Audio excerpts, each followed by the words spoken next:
Today we're going to find out about the different ways to deal with your debts if you've fallen behind on your day-to-day bills, loan and credit card repayments, and other financial commitments. We'll also take a look at where you can get free debt advice before you decide the route that you're going to take.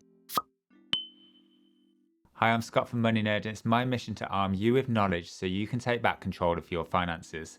Today we're taking a look at the different ways to deal with your debts if you live in England and Wales. I'm going to be getting all of this information straight from the horse's mouth. I'm on the moneyhelper.org.uk website. These guys are a government-backed service and they've got all of the information that we need here. Just to be clear, I don't give financial advice. I'm not a financial advisor. I'm just making sure that you have the information that you need so you can make an informed decision about your finances. So the first way you can start paying off your debts is through a debt management plan or a DMP. Debt management plans allow you to pay back your debts at an affordable rate. You only make one monthly payment to the debt management plan provider. Your debt management provider will help you work out an affordable payment and they'll talk to your creditors for you. They will only be possible for non-priority debts such as credit and store cards, overdrafts and personal loans. Next, there's the debt relief order. They freeze your debt for a year, then write it off completely if your circumstances haven't changed. However, the criteria to be eligible is quite strict. They are possible if you're on a low income and have very few assets to your name. Thirdly, we have individual voluntary arrangements or IVAs. They'll allow you to pay back what you can afford, but you'll need at least £70 a month spare to pay your creditors. It lasts a set amount of time, usually 5 or 6 years, and anything that you haven't paid off by then will be written off. It's a legally binding agreement. This means that if you've signed it, there'll likely be harsh penalties for cancelling it. Fourthly, bankruptcy, probably the most well-known debt solution. Bankruptcy writes off all of your debts except for a handful that aren't allowed to be included. These are things such as social fund loans, student loans, child maintenance arrears, or fraudulent debts. If you have any assets like a house, they'll be assessed to see if they can be used to pay off your debts.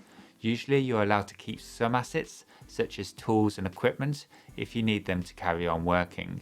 It's well worth talking to a debt advisor to see how bankruptcy could affect you before you go down that route. Fifth is offering a full or final settlement. If you have a lump sum that would cover part of your debt, you can ask your creditors whether they'll accept a part payment and allow you to write off the remainder of the debt. Or they might allow you to make monthly repayments over an agreed period, after which the remaining balance is written off. It sounds a bit too good to be true, but some creditors will accept a partial payment if it means it could save them chasing debts that they might not ever be able to recover. Lastly, in some exceptional circumstances, you might be able to get your debts completely written off. Normally this only happens if you have no income, no savings and no assets, and it's highly unlikely that your financial situation will change. An example of this is if you've become seriously ill. So how to get free debt advice? It's always best to talk things through with an experienced debt advisor before you decide how you're going to pay off your debts. This is because the debt solution that's best for you depends on your personal situation. Debt advisors can help you make the right decision, so most of your money will go on to paying your debts, which means you could get debt free sooner than you thought. A debt advisor will treat everything you say in confidence. They'll never judge you, never make you feel bad about your situation, and they'll suggest ways of dealing with debts that you might not have thought about. They'll also check to make sure that you've applied for benefits and entitlements that are available to you. Finally, they'll make sure that you're completely comfortable with the decision that you're making around your finances and your debts. In fact, according to Money Helper, 3/4 of the people who get debt advice feel more in control of their finances afterwards. Money Helper have a great free debt advice locator tool, which I'll link in the description. You can use that to find a debt advisor that's local to you. Plus, I've got lots more information about debt solutions, and I'll link those in the description as well. Thank you so much for watching. If you found it useful, please hit the like button, consider subscribing, and I'll see you in the next video.